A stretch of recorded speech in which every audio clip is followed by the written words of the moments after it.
antígeno recubre la superficie, perdón, cuando un anticuerpo recubre la superficie de un antígeno, en este caso lo ozoniza, y al estar ozonizado, un fagocito reconoce al anticuerpo con sus receptores en la membrana para la porción FC del anticuerpo. Esto se llama receptores FC, y esto hace que este antígeno sea fagocitado mucho más rápido, de tal forma que conviene al sistema inmunitario que los antígenos estén forrados por anticuerpos o estén ozonizados para que puedan ser fagocitados. Eso es por lo cual es más importante que un antígeno esté cubierto por anticuerpos, porque si no lo estuviera, que también se haga fagocitado, pero de forma más lenta. Activación del complemento es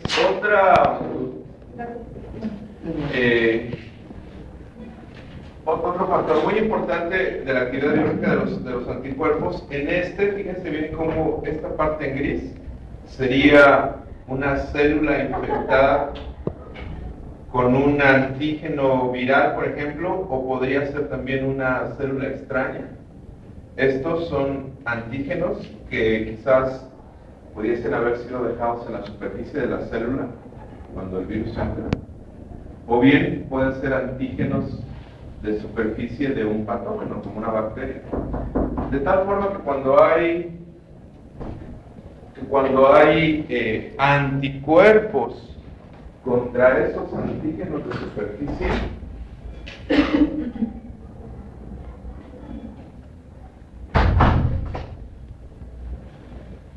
cuando hay anticuerpos contra esos antígenos de superficie, entonces esos anticuerpos son reconocidos por proteínas séricas que forman parte del sistema del complemento. Todavía no hemos visto qué es el sistema del complemento, pero es una serie de proteínas séricas que se van ensamblando para formar estructuras como esta. De tal forma que al final de la activación resulta un sistema de ataque a la célula, porque este complejo de proteínas forma entonces poros en la membrana de esta célula, y estos poros hacen que la célula se destruya. Es decir, si hay anticuerpos contra los antígenos en la superficie de esta célula, esto activa al complemento y el complemento hace poros en la membrana de la célula. Si no hay anticuerpos contra ese antígeno, pues no se puede ensamblar el complemento por esta vía clásica del complemento, y por lo tanto el antígeno no se destruiría también por esta forma de ataque, ¿verdad? Por lo tanto, el que haya anticuerpos contra células de la superficie de los patógenos también es otro mecanismo por el cual se pueden destruir o se facilita la destrucción de esos antígenos.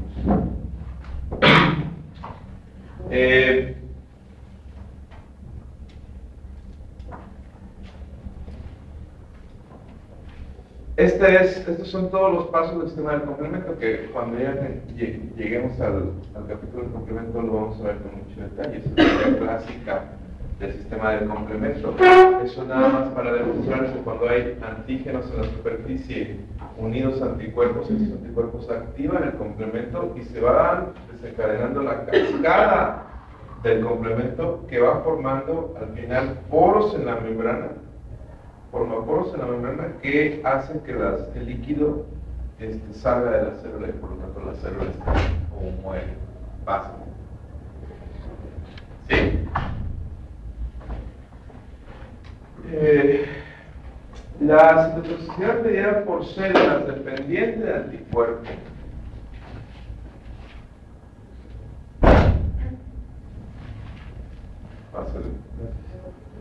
es otro mecanismo de las acciones efectoras del anticuerpo, de las acciones biológicas del anticuerpo. Fíjense bien en esta fase en esta imagen que está acá. En esta imagen también hay una célula, pero esta célula es propia, Y esa célula tiene antígenos señalados ahí como esos círculos redondos a la superficie de la célula, que seguramente un patógeno dejó en la célula cuando la invadió, de tal forma que esa célula está invadida, o está infectada, o está parasitada, y hay antígenos del patógeno en su superficie. Cuando hay anticuerpos contra esos antígenos, los anticuerpos se unen a esos antígenos y eso hace que la porción FC del anticuerpo sea reconocido por receptores FC de células como las células asesinas naturales o NK.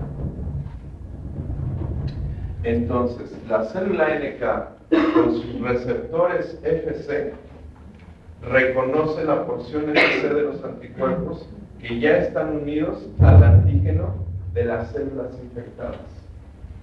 Y eso hace que la célula NK comience a vertir sustancias sobre la superficie de la célula infectada para destruirla. De tal forma que este mecanismo es conocido así: citotoxicidad mediada por células dependiente de anticuerpos. Es decir, citotoxicidad, ¿qué significa citotoxicidad, Salvador? Pues, ¿no tiene que ver con las células citotóxicas? No, ¿qué significa citotoxicidad? Intoxica la célula. Muy bien. O sea, una acción tóxica para unas células que está mediada por células, en este caso, ¿por quiénes? Por las células NK, y es dependiente de anticuerpos. O sea, es una forma en la cual se destruyen células mediada por otras células, pero que para que esta destrucción se lleve a cabo depende de los anticuerpos. Y entonces, si ustedes se van ahorita pensando un poco sobre esto, pues se dan cuenta que entre más anticuerpos haya contra los antígenos, no solo se trata de unir el anticuerpo al antígeno y ya al unirlo ya se destruyó el patógeno. En realidad se tiene que destruir. Entonces, estos mecanismos son importantes. Y el otro aspecto muy importante es que fíjense que para que esta célula actúe sobre esta otra célula, o para que este complejo de proteínas actúe sobre esta célula infectada, necesita que este anticuerpo sea reconocido por ciertas proteínas en su región FC. No, ya no, doctor.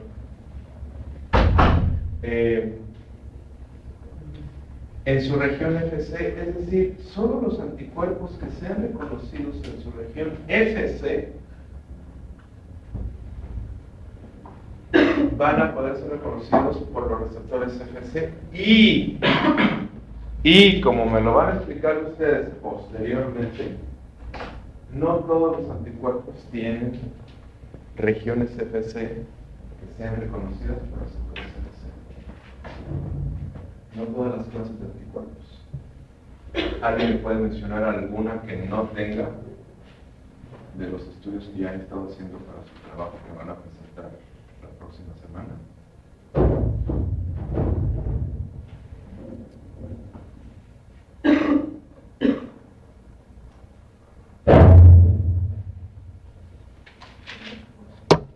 Carla. No tengo receptor para este.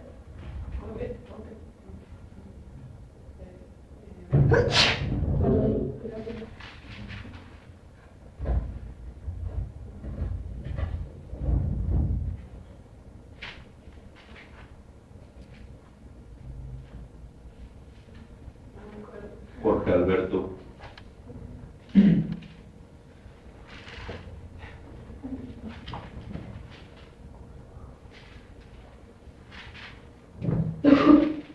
lluvia,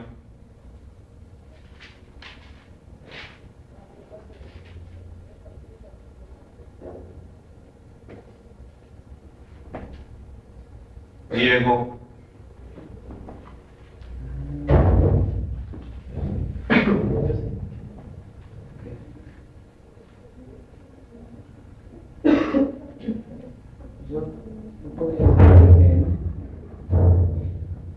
no podría ser.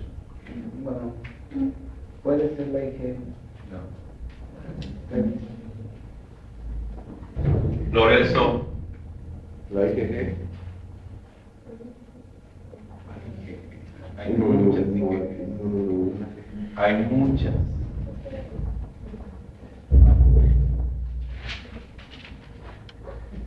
Iván.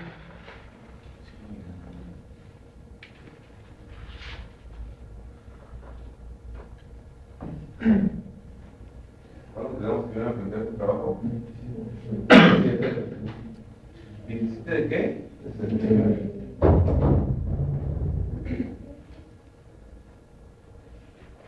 ¿De septiembre?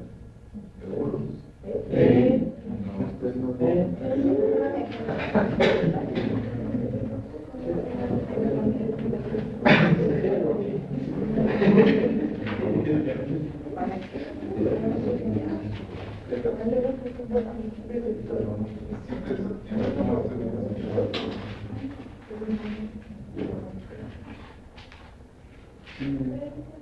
15 días necesitan Tendría que ser el martes 11 de septiembre. Pero vamos a estar vamos a estar en el Congreso. Ah, 27 de septiembre. Ok, transitosis mediada por anticuerpos es el último mecanismo que vamos a ver hoy sobre actividad biológica de los anticuerpos. Pónganle mucha atención a este mecanismo porque es relativamente complejo, no es tan complejo, pero es muy importante. Como nos lo van a explicar los integrantes del equipo que va a hablar sobre la IgA cuando se produce, pues se produce monomérica, pero se ensambla, antes de ser secretada, se ensambla en forma dimérica. ¿Qué significa esto? Significa que hay un anticuerpo como este, unido a otro anticuerpo IgA como este, por algo que se llama componente secretorio. Y una cadena J, que es esta que está aquí. Eso hace, el componente secretorio y la cadena J hacen que la IgA pueda estar de forma dimérica. La célula B, entonces, expresa los monómeros de IgA y los ensambla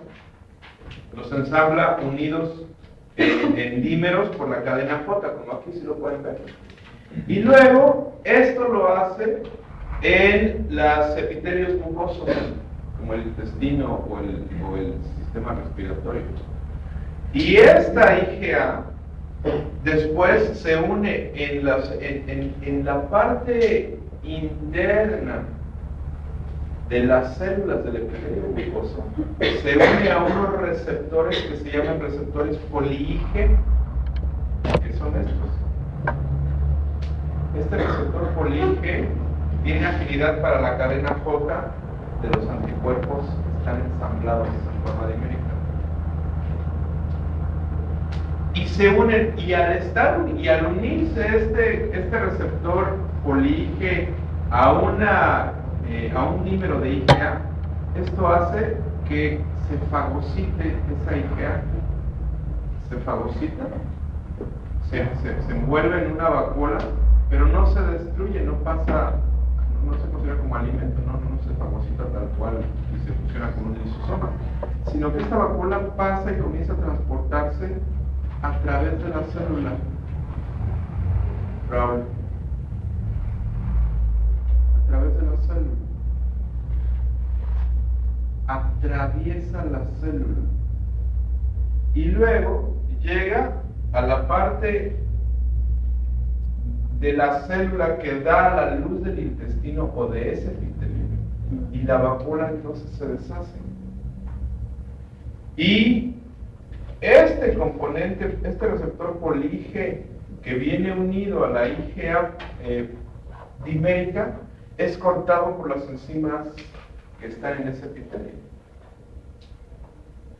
De tal forma que es cortado y se libera la IgA dimérica unida a la cadena J, pero unida a una gran parte del receptor poli-Ig que ya se cortó, que ahora resulta que se llama así, ¿no? Componente secretorio. Y si se fijan cómo ese componente secretorio que era antes el receptor poli-Ig, si se fijan cómo está cubriendo toda la porción FC de los anticuerpos y nada más deja las regiones FAB como que a la vista. Sucede que eso es muy importante porque sobre todo en el intestino o en la leche, eso hace que este anticuerpo dimérico no se degrade con las enzimas del intestino, porque el componente del secretorio protege a los anticuerpos de la degradación de las enzimas. Entonces puede ser funcional, puede unirse a antígenos que están en la luz intestinal sin que se degraden. Esto es solamente porque este mecanismo permite atravesar los anticuerpos enteros y liberarlos en la luz intestinal. Y este mecanismo se llama así, transcitosis.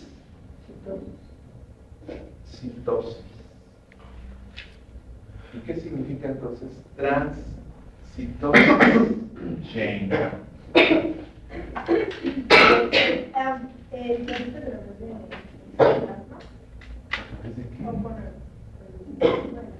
Transcitosis. El movimiento a través de... Muy bien. Ok. Eso explica por qué hay anticuerpos en la superficie fíjense bien, en la luz intestinal. Eso explica por qué hay anticuerpos en la leche. Eso explica por qué hay anticuerpos en la saliva, en las lágrimas, en el moco y en algunos animales, en el animal recién nacido.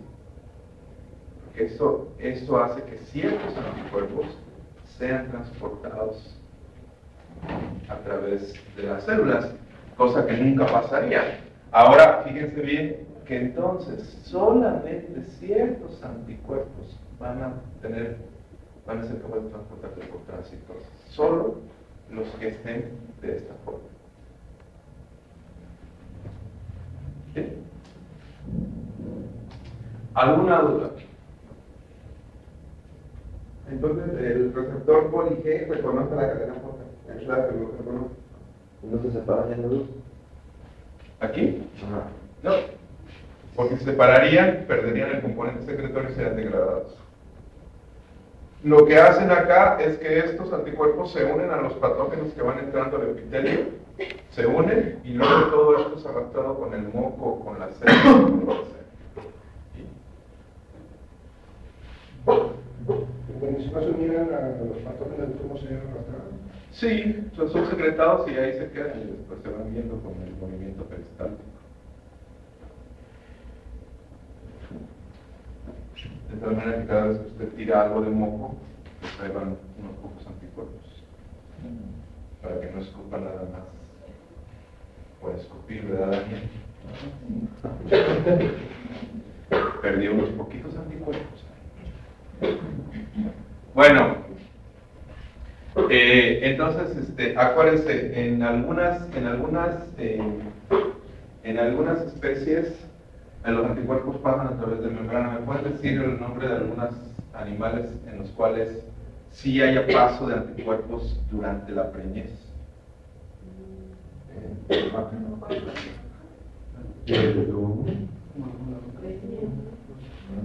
Los perros.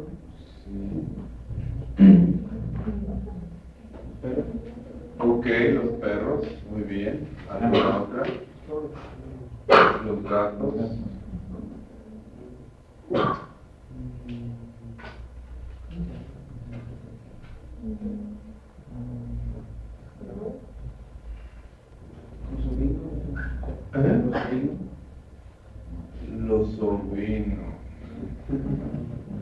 interprete mi mirada.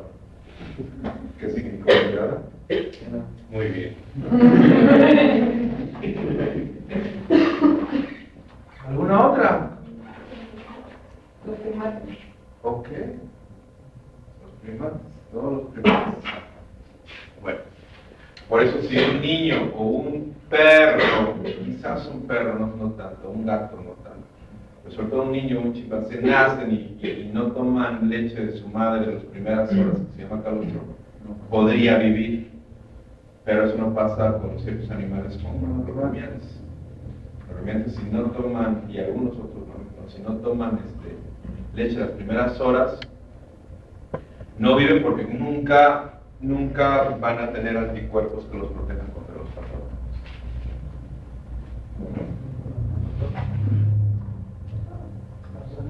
Sí. ¿Qué cuerpos eran los que solo dije los que se usan? Aquí sí,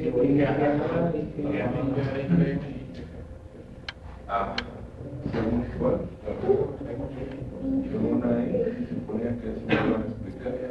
Principalmente IgA, IgE y algunas subclases de IgG, que eso es lo que me van a explicar ustedes. Bueno, y es que en el cuadro que nos pasó la vez pasada, venía que IgA se expresaba en sus síntesis principales de glucosa, pero también G.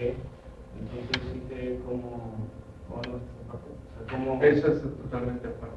Sí, eso es lo mecanismo. No. IG nunca pasa a la luz, aunque se secreta en mucosa, su acción es por dentro de la mucosa. Muy bien. Bueno, y eso es más o menos,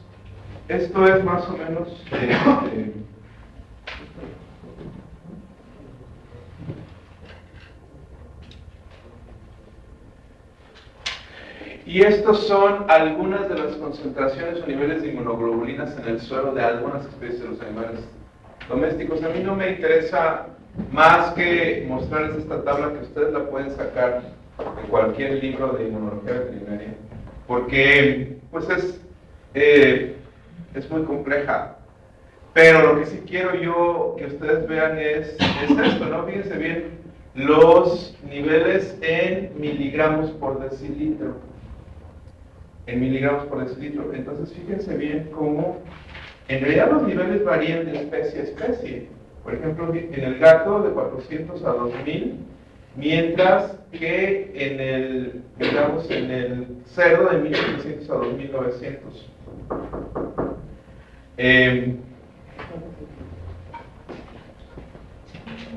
Y así las otras.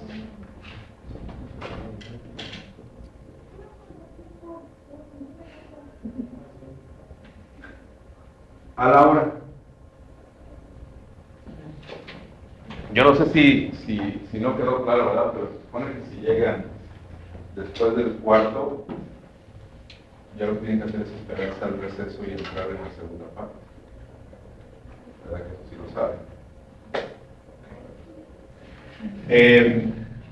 Y luego, fíjense bien, esta es pues la más abundante, ¿verdad? Y luego sigue ¿cuál? En abundancia en el suero.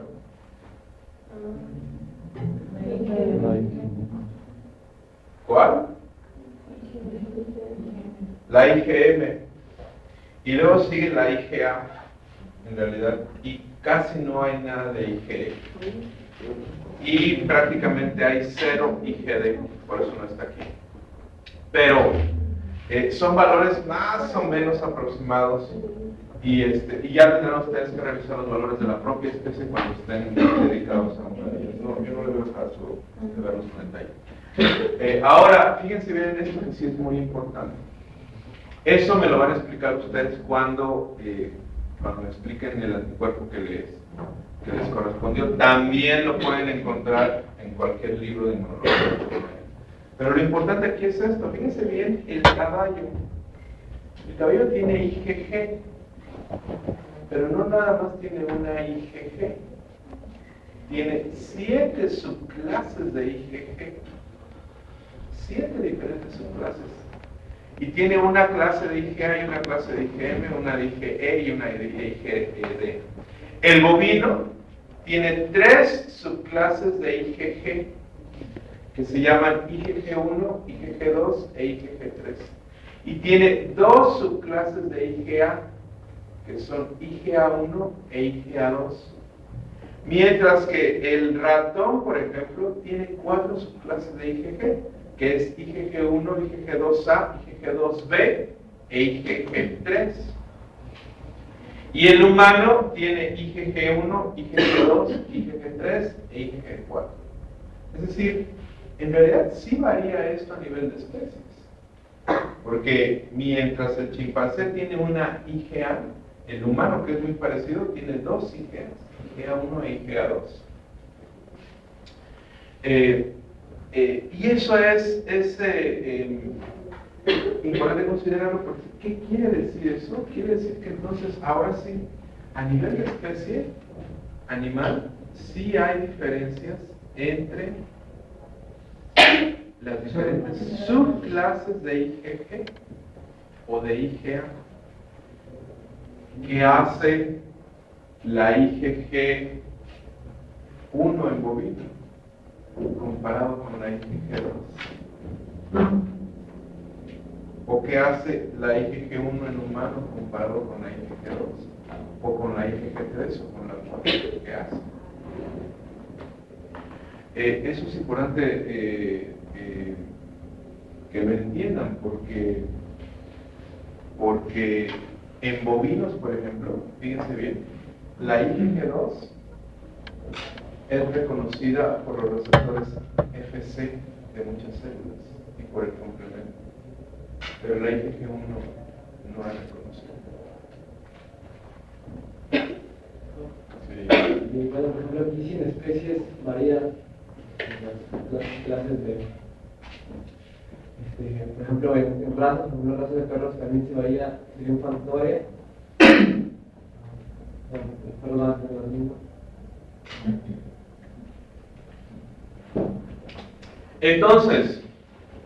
Entonces, ¿qué significa que un bovino, fíjense bien, imagínense ustedes que tienen 2 bovinos y el bovino A está infectado con anaplasmosis y el bovino B está infectado con anaplasmosis.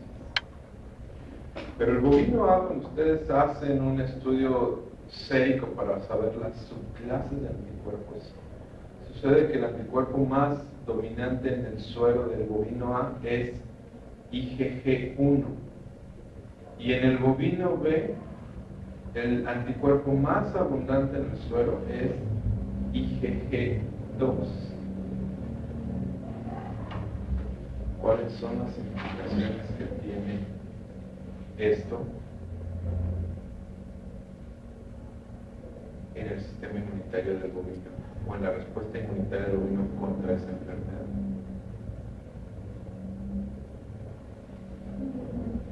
Es que digo que la G2 sí es reconocida por los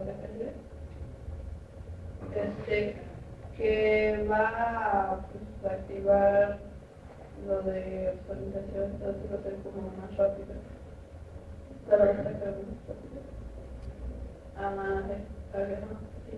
Sí, eso es el que quedó. ¿Y este? Pues, Ok, ¿qué implicación tiene sobre la respuesta inmunitaria? ¿Qué es más resistente que el otro?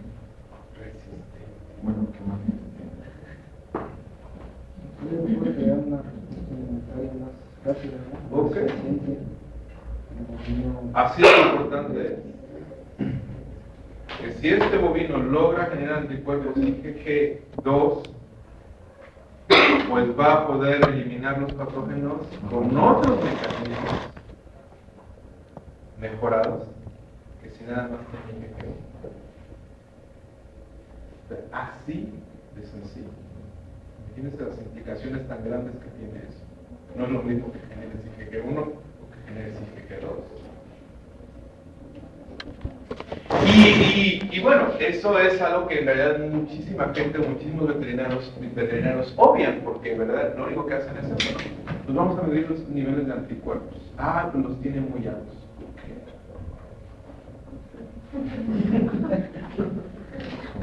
¿Cuáles anticuerpos?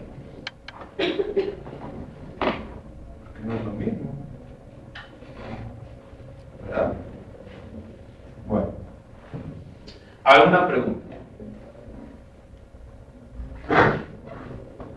Tampoco me voy a meter a ver las funciones de cada una de estas subclases de anticuerpos por cada especie, porque no es demasiado para esta clase. Lo que tienen que entender es que cuando ya se vayan a dedicar a los cerdos, van a tener que estudiar cada una de las funciones de cada una de estas subclases y ver cuál de estas subclases hace qué función biológica que les pueda ayudar a los animales a tener una mejor respuesta inmunitaria, por un lado, y por el otro lado, cómo pueden ustedes como veterinarios favorecer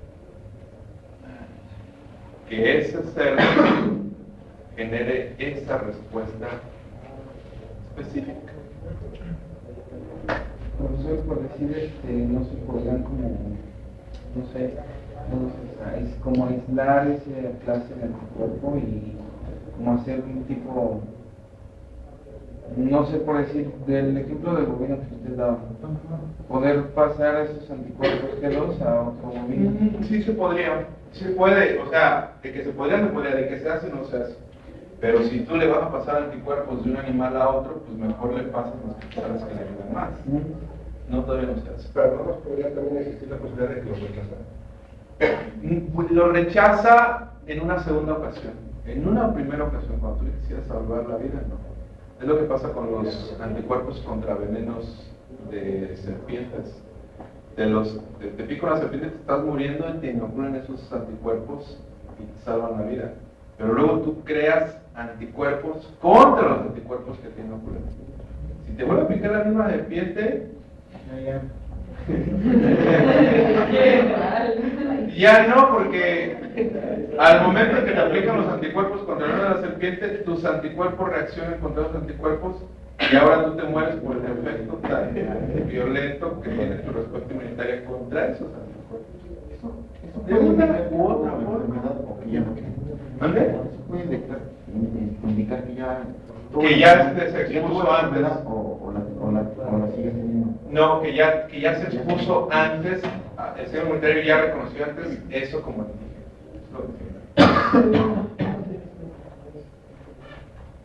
Bueno, ¿más preguntas?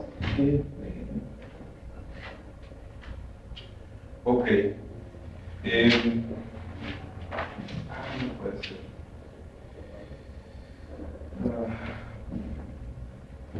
Tengo otra presentación de antígenos acá. Sucede que parece que voy a recorrer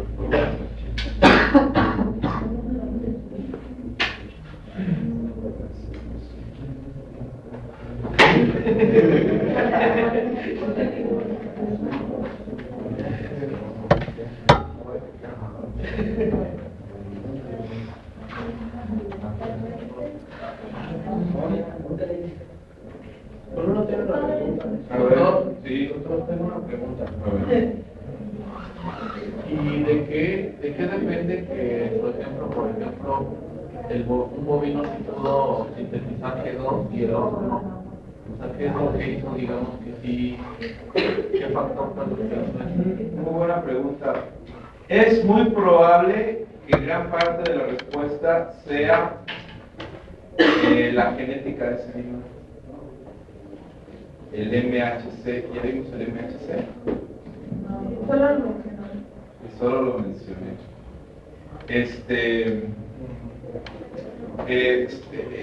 Cuando tú inoculas a dos animales, por ejemplo, eso lo vamos a ver después, pero si yo ahorita agarro la vacuna contra el virus de papiloma humano, que ya está la vacuna, ustedes saben, el virus papiloma humano es este virus que se transmite tiene una transmisión sexual, ¿no? Usualmente está entre individuos jóvenes que están en etapa exploratoria, por así decirlo. Y es un virus que se transmite, es tipo herpes, pero causa cáncer. En realidad todos esos cánceres uterinos y de testicular y de todo eso es causado por este virus que se transmite. Y ahí tienen una vacuna y se la están poniendo a personas así en edad de explorar. Si yo vacunara a todos los individuos aquí con esa vacuna, exactamente con la misma dosis, y la aplicara a todos en la misma vía, el mismo día, en la misma zona del cuerpo, en el mismo lugar, y después los dejara que fueran a explorar, algunas personas contraerían el virus del papiloma y otras personas no. ¿Por qué? Porque si yo inoculé a todos con la misma cantidad de virus, en el mismo lugar, el mismo día, de la misma forma, ¿por qué unos se protegieron y otros no? La respuesta es por el tipo de alelos que tienes de ciertos genes. Es decir, no todos somos iguales en ciertas características genéticas. Unos tenemos unos alelos que reconocen antígenos y otros tenemos alelos que no reconocen. Si sucede que para esa enfermedad tú tienes un alelo que no reconoce antígeno, aunque estés vacunado, porque tu genética te impide reconocer antígeno, procesarlo y montar una respuesta inmunitaria. Entonces quedas totalmente susceptible. Eso pasaría. A niñas de 10 a 13 años. Así es.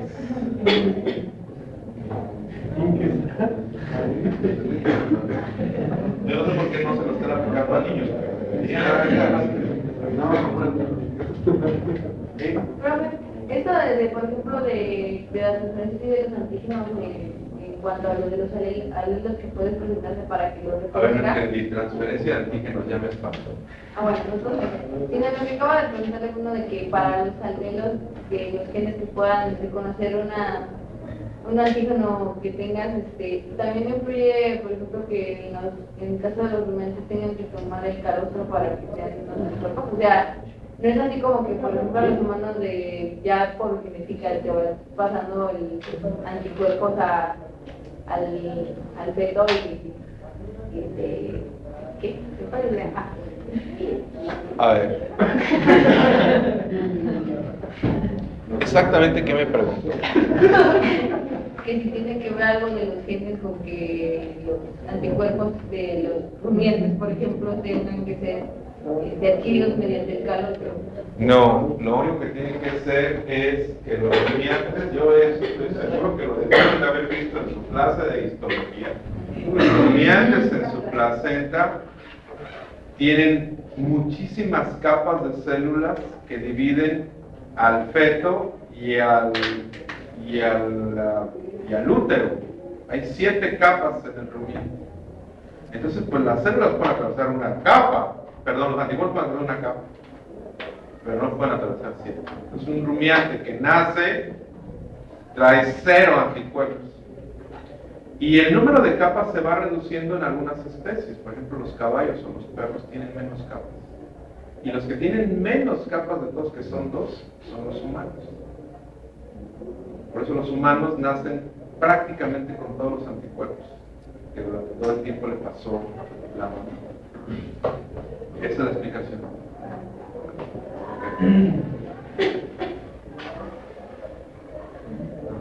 Bueno, vamos a comenzar a ver este tema que se llama antígenos. Nada más que ya estoy confundido. Sucede que hice un respaldo de mi computadora a otra computadora y no se dan cuenta que al hacer el respaldo me borró todos mis archivos que implica todos mis cursos y todo lo demás que tienen en el curso. Eso es algo que toda la gente de mi edad puede hacer. Qué barbaridad. Inmunogenicidad y antigenicidad. Vamos a revisar esos conceptos. Esa es parte de esta sección de antígenos. Inmunogenicidad, de acuerdo al origen de las raíces grecolatinas y de acuerdo a su conocimiento de sus clases de raíces grecolatinas que ya ustedes tomaron. ¿Qué significa inmunogenicidad? Jessica. Okay.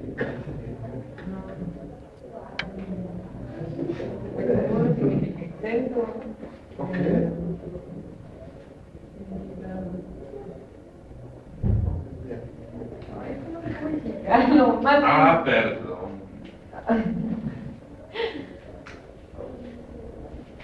Acuérdese que si no sabe cómo explicarlo, eso es lo mismo a no sé, muy bien. No sé por qué tengo el presentimiento que me llega un aroma como a alcohol. Si llego a detectar a alguien con aliento alcohólico, esa persona le llevo inmediatamente ahora mismo. Espero que sea mi imaginación. Bueno, entonces, inmunogenicidad Sarení.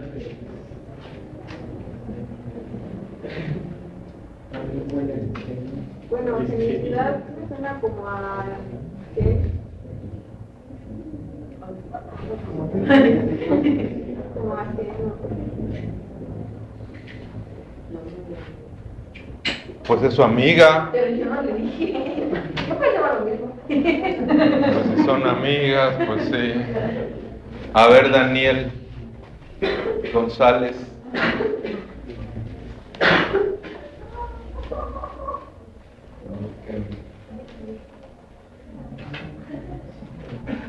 No estoy seguro, la verdad. Pues que no importa que no esté muy seguro.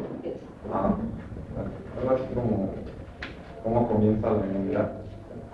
¿Cómo comienza la inmunidad? Ok. Tibio, digamos. Rubén.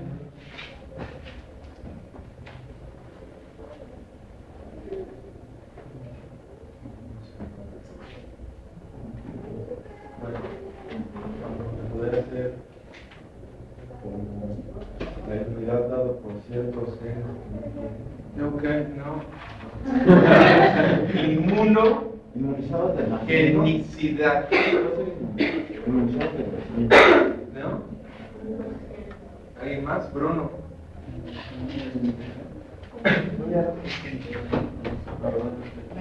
Invéntese algo.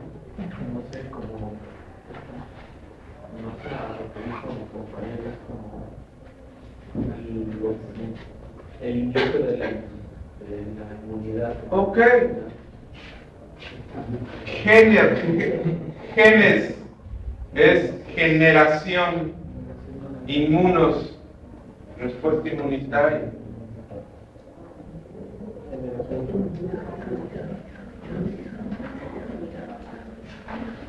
Capacidad para inducir una respuesta inmunitaria. Génesis.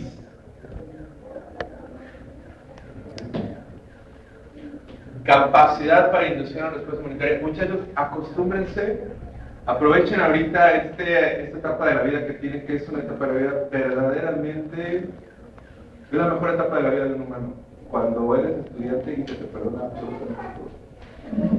Te puedes decir la tontería más absurda y lo único lo más grave que va a pasar es que se rían tus compañeros. Es lo más grave que te pasa. Si esa tontería la dices una vez que terminas la carrera, el resultado es totalmente diferente. Aprovechen ahorita que tienen a alguien que les pregunta gratis y que les da. ¿Eh? Y luego te vuelves presidente de México, exactamente. Y tienes una esposa muy famosa. Muy bien. Capacidad para inducir la respuesta inmunitaria, ¿qué puede ser? Humoral o celular o ambas. Pero eso es inmunogenicidad. Capacidad para generar una respuesta inmunitaria. Como por ejemplo, ¿quién o qué puede tener esa propiedad o esa capacidad.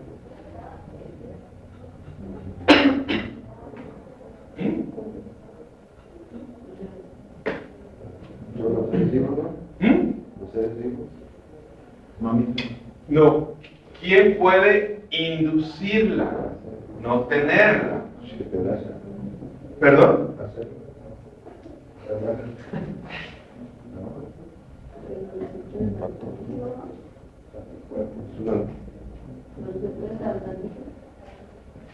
Inducir, capacidad para inducir, no capacidad para tener Un antígeno. un antígeno. ¿Cómo? Por ejemplo, como por ejemplo un virus. ¿Qué les parece una vacuna? ¿No? Bueno. Por lo tanto, utilizando el mismo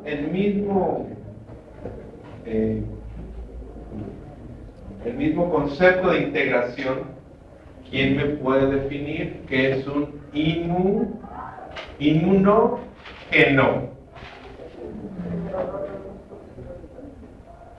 ¿Quién me puede decir que es un inmunógeno?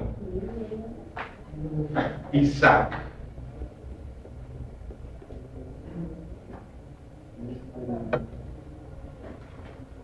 Puede ser como la célula que va a generar esa respuesta. O sea, no la célula en sí, sino lo que va a generar. Ya no entendí nada. Inmunogenicidad, capacidad para inducir una respuesta inmunitaria. Inmunógeno. ¿Quién va a dar la respuesta?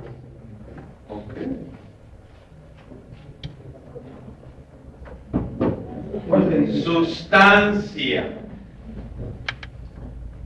que activa una reacción inmunitaria específica, que puede ser, pues todo lo que ustedes quieran. Ya por ejemplo, un antígeno, un virus, un patógeno, una vacuna, es un inmunógeno porque tiene la capacidad de inducir una respuesta inmunitaria, que ya puede ser celular o humoral o ambas. ¿Sí queda claro? Pero fíjense bien, no es tan sencillo, ¿eh? No es tan sencillo porque hay otro concepto. Antigenicidad. ¿Y qué significa antigenicidad? Lorena.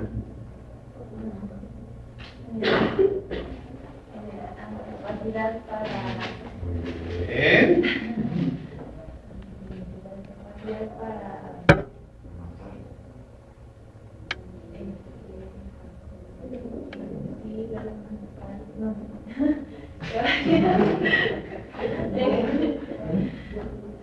Capacidad para inducir una respuesta inmunitaria humoral o mediada por células.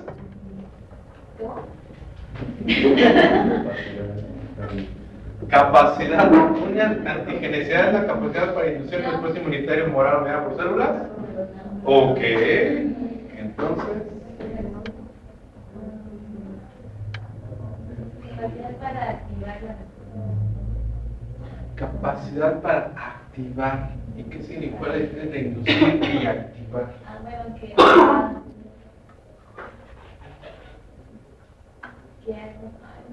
como al estar en el cuerpo hace que se induzca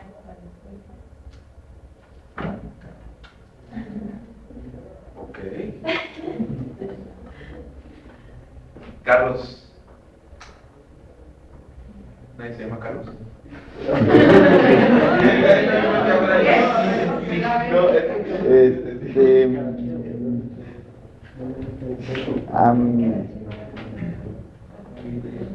Podría ser algo así como, bueno, como la capacidad para, pero sería de una sustancia para, ¿cómo decirlo? Para que fuera reconocida como que necesita, bueno, no. La capacidad de una sustancia para poder ser reconocida como algo extraño y que sea atacado por el sistema inmunológico, podría ser. Eso ya son muchas propiedades. Entonces, antigenicidad es la capacidad para ser reconocida, fíjense bien, esto es algo complejo porque la antigenicidad es la capacidad para ser reconocida por los productos finales de la respuesta inmunitaria, que son los anticuerpos o los receptores de células T.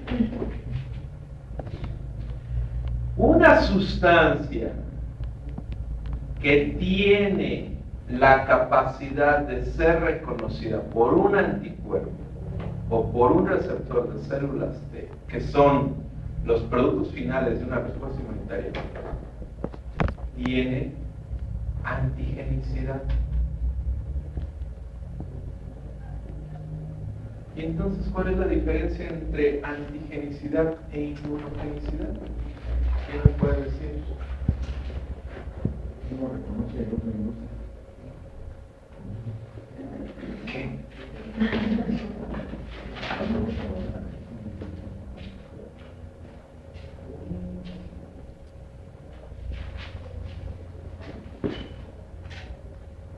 ¿Cuál es la diferencia?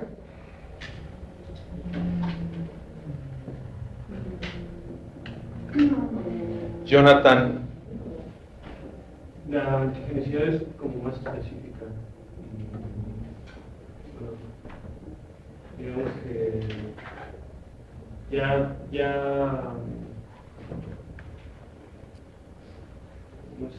se, digamos, o sea, la respuesta como adquirida, la respuesta no adquirida ya se activó, y la otra pues, puede ser incluso la innata, que nada más, o sea, la inmunogenicidad, la respuesta innata se activa, y en la otra ya es como la adquirida.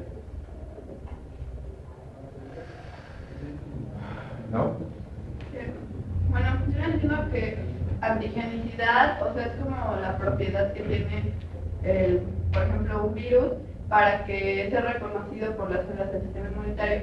Pero, o sea, ellas no pueden como hacer que la respuesta, o sea, él solo no va a hacer que la respuesta inmunitaria, o sea, no la va a inducir, sino ya que lo reconoció, el que tiene inmunogenicidad es el que va como a entender y a crear la respuesta general. Ok.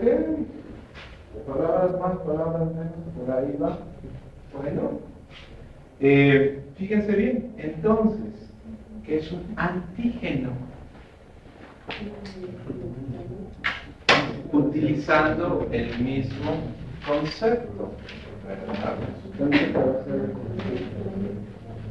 La sustancia que va a ser reconocida de forma específica. ¿Por qué? Por los productos finales de la respuesta inmunitaria. ¿Qué son? Los anticuerpos. Ok, ¿cuáles, Daniel? ACS y TCS. ¿Qué son?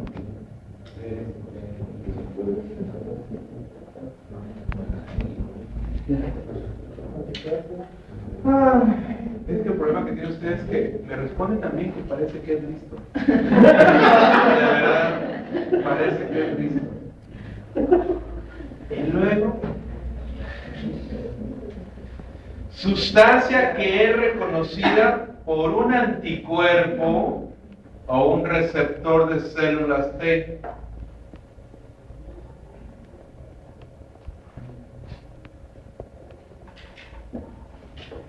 Por lo tanto, antes de irnos al descanso, nada más para que les quede bien claro, porque esto siempre los confunde.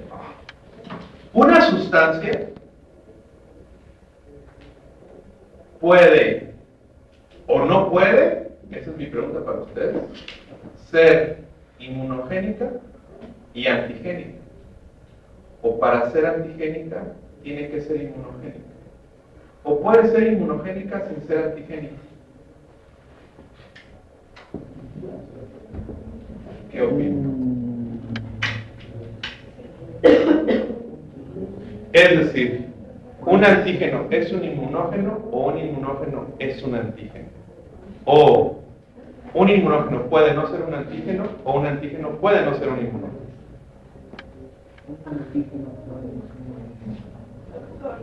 Sí, a ver. Puede ser como, por ejemplo, lo que estaba diciendo del, de cuando te pica la serpiente y te pasan los anticuerpos. Entonces, ese anticuerpo pues tiene una homogenicidad, pero pues aparte también en tu organismo va a tener antigenicidad. ¿No? No, Diego. Pues yo digo, por ejemplo, las vacunas pues inducen una respuesta inmunitaria, pero también son antígenos, ¿no? Nada más que Entonces, son usted dice que un inmunógeno es un... Usted dice que un antígeno es inmunogénico. ¿Y un inmunógeno es antigénico? A lo mejor no sé, pero puede llegar a crear un inmunógeno. A ver, no entiendo. O sea, como la vacuna, digamos, que son llamadas antígenos. O sea, no antígeno puede ser el inmunógeno, pero crear el inmunógeno.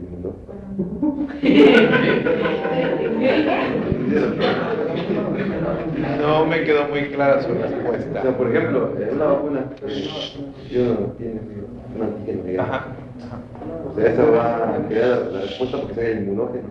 Ajá. Entonces, Por lo tanto, Sareni, ¿o quién levantó ahí la mano? A ver. Un antígeno va a ser reconocido por un anticuerpo y para hacer, bueno, y el inmunógeno va a crear la reacción inmunitaria. Yo creo que un antígeno son como varios, o un antígeno forma un inmunógeno. Ah. No, fíjese bien lo que dijo Lorenzo, no estuvo tan mal. A lo mejor ni él mismo se entendió, pero pareció que sí. Bueno, total, que en los exámenes siempre me gusta preguntar.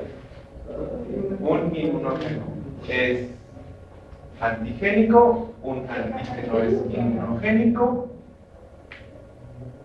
¿Puede ser inmunógeno sin ser antigénico o puede ser antígeno sin ser inmunogénico? Y eso pues ustedes lo sacan muy fácilmente si entienden estos conceptos.